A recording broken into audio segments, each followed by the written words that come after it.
Mengapa kita mesti peduli kepada Palestina? Satu, siapa yang tidak peduli Palestina, maka hilangkan satu surat dalam Al-Quran.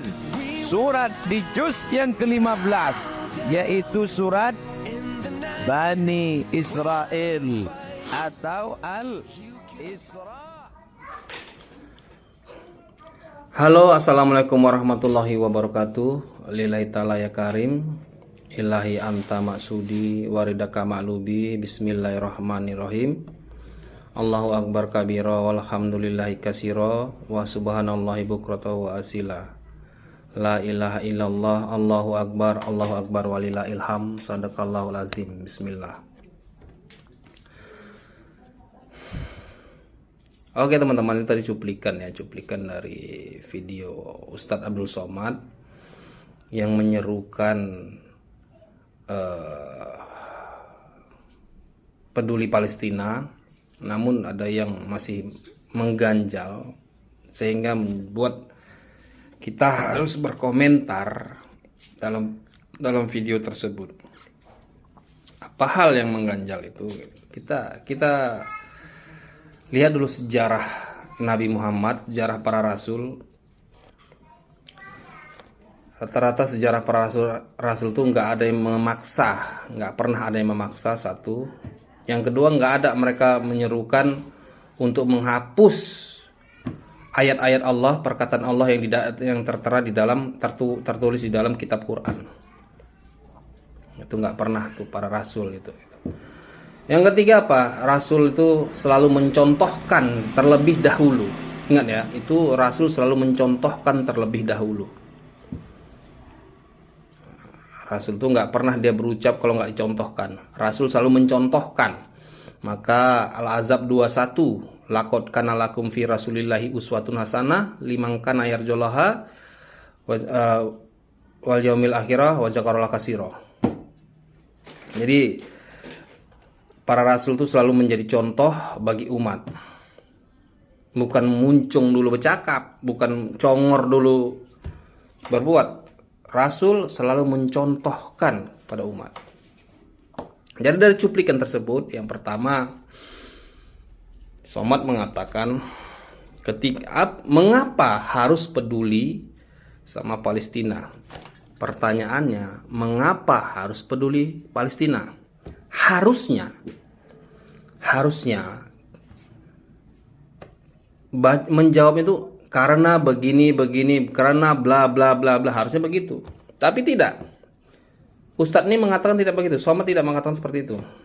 Mengapa harus peduli Palestina? Satu, katanya, kalau kita nggak peduli, maka hapus itu ayat surat Bani Israel atau surat Isra. Itu yang dia katakan. Itu kan bukan jawaban. Dia sendiri bertanya mengapa. Tapi jawabannya satu. Hapus itu ayat Bani Israel atau surat Isra. Pernah rasul-rasul itu seperti itu, menyuarakan dengan ketika nggak peduli, hapus itu ayat-ayat Allah. Ada rasul-rasul seperti itu? Nggak pernah ada. Makanya ini dia memaksa. Rasul tak pernah memaksa. La ikraha fiddin, di dalam Islam itu tidak ada paksaan dalam agama. La ikraha fiddin, tidak ada paksaan dalam agama. Dan Ustadz ini memaksa. Harusnya kalau memang mau peduli sama Palestina, dia dulu contohkan, ikut dia perang di sana. Ikut dia di sana perang dulu. Contohkanlah dia, macam mana dia peduli sama Palestina tuh. Hamas dengan Palestina ini perang yang sudah lama. Dari dulu sudah terjadi mereka ini. Kenapa nggak dari dulu dia contohkan? Dia seorang pendakwah. Harusnya dari dulu dia contohkan. Mulut mengaku berkata tidak takut kepada siapapun kecuali sama Allah takutnya. Dia mengatakan seperti itu, suka dia mengatakan itu. Dia takut itu hanya pada Allah. Kenapa nggak ikut perang dia dulu di sana, di Palestina? Contohkan dulu, contohkan kepada umat nih gitu. Kalau memang dia tuan syekh, profesor, doktor dia. Contohkan dulu. Contohkan kepada umat Islam ini. Baru dia bersuara. Ini enggak, dia belum mencontohkan, dia sudah bersuara, memaksa pula lagi. Sampai harus menghapus ayat-ayat Allah. Ini ahlak apa nih? Nah, ahlak apa? Ada yang contohkan Rasul seperti itu, suruh menghapus ayat-ayat Allah. Disebabkan dia pedulinya kepada orang muslim ya. Karena Palestina itu dianggap dia muslim. Kita ini harus peduli kepada orang muslim. Sesama muslim kita harus peduli. Itu yang dia maksud. Maka dia suarakan seperti itu. Oke ya, ingat tuh. Disebabkan karena Palestina muslim, dia menyuarakan sampai seperti itu. Itu yang jauh di sana ya. Yang di Palestina sana seperti ini dia menggaungkannya, mendoktrin manusia, menyerukan itu sampai menghapus ayat. Sampai menghapus ayat Bani Israel atau Isra. Dia serukan itu jika nggak peduli.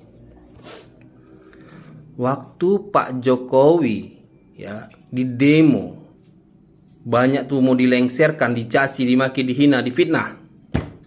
Dia pernah peduli. Si Somad ini pernah nggak peduli? Pak Jokowi itu muslim. Pernah nggak dia peduli?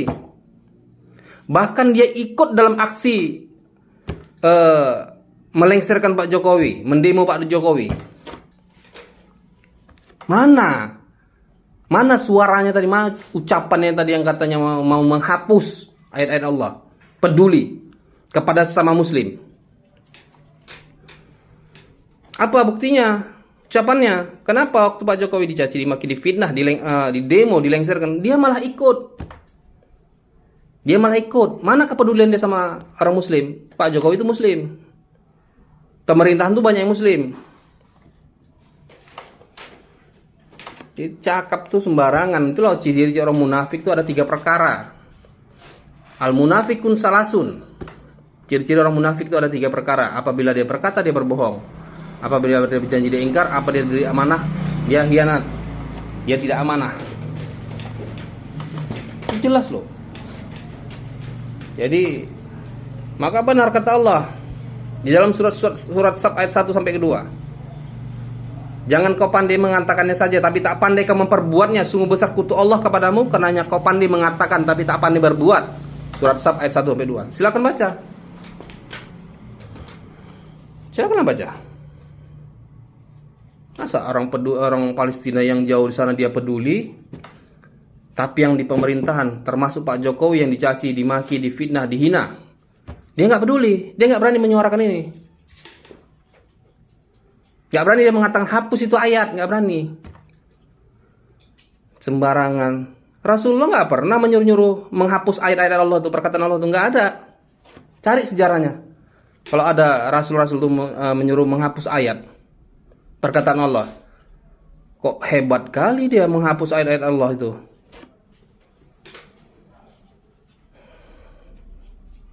Marah boleh marah, emosi boleh emosi, tapi jangan sembarangan cakap. Harus konsisten. Kalau memang peduli sama muslim, ya peduli juga tuh sama Pak Jokowi itu orang muslim. Jangan malah ikut mendemo, bersubahat. Jadi jangan bodoh-bodohi umat manusia. Jangan bodoh-bodohi umat.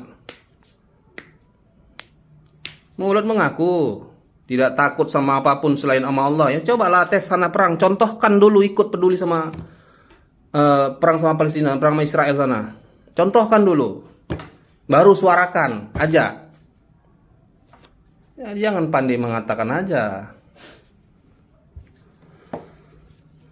Ini sudah jelas loh teman-teman. Ini sebenarnya doktrin. Dia ini mendoktrin. Bukan menyerukan, bukan kepedulian sama muslim, tidak. Dia mendoktrin. Pernah dia berpikir berapa banyak bakal menjadi korban? Pernah nggak berpikir? Pernah dia nggak berpikir bahwa yang ketika Pak Jokowi dicaci, dimaki, difitnah, dihina, di demo dia terlibat? Mana peduli sama muslim tuh mana? Ini sok-sok pula mau menghapus ayat-ayat Allah, surat Bani Israel, kalau ketika kita nggak peduli sama Palestina. Oh alah, memaksa. La ikra'i fid din, kata Allah. Allah yang katakan. Yang katakan tuh Allah, la ikraha fiddin, tidak ada paksaan dalam agama. Orang nggak peduli semua punya alasan. Punya alasan. Ya mungkin ada yang mendoakan aja. Ada yang hashtag Save Palestina. Bermacam-macam. Ada alasan-alasan lain. Kenapa gitu? Kenapa harus seperti ini? Banyak. Jadi jangan langsung katakan hapus ayat-ayat Allah. Ini penghinaan, penistaan namanya.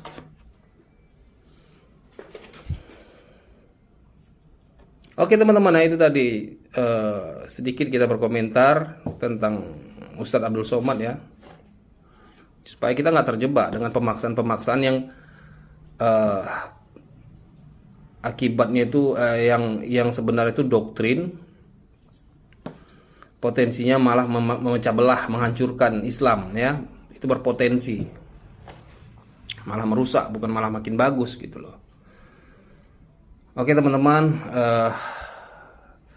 saya juga mohon maaf zahir batin bila ada ucapan perbuatan saya yang salah, termasuk kepada Ustadz Abdul Somad. Saya bukan membenci, saya hanya tidak terima ketika ada menghapus-hapus ayat, ketika Ustadz ini sembarangan cakap, kita nggak pernah peduli. Kita nggak terima hal-hal seperti itu ya. Jadi mungkin ini aja. Nanti kita akan selanjutnya akan terus berusaha membongkar, menyuarakan kebenarannya apabila kita mengetahui, apabila ada ridho Allah kita untuk mengetahui kebenaran tersebut, kita akan suarakan. Tentu semuanya yang paling benar itu adalah Allah. Allah yang maha segala-galanya, Allah yang paling benar, Allah yang maha tinggi, Allah yang maha kuasa. Billahi taufiq wal hidayah. Assalamualaikum warahmatullahi wabarakatuh.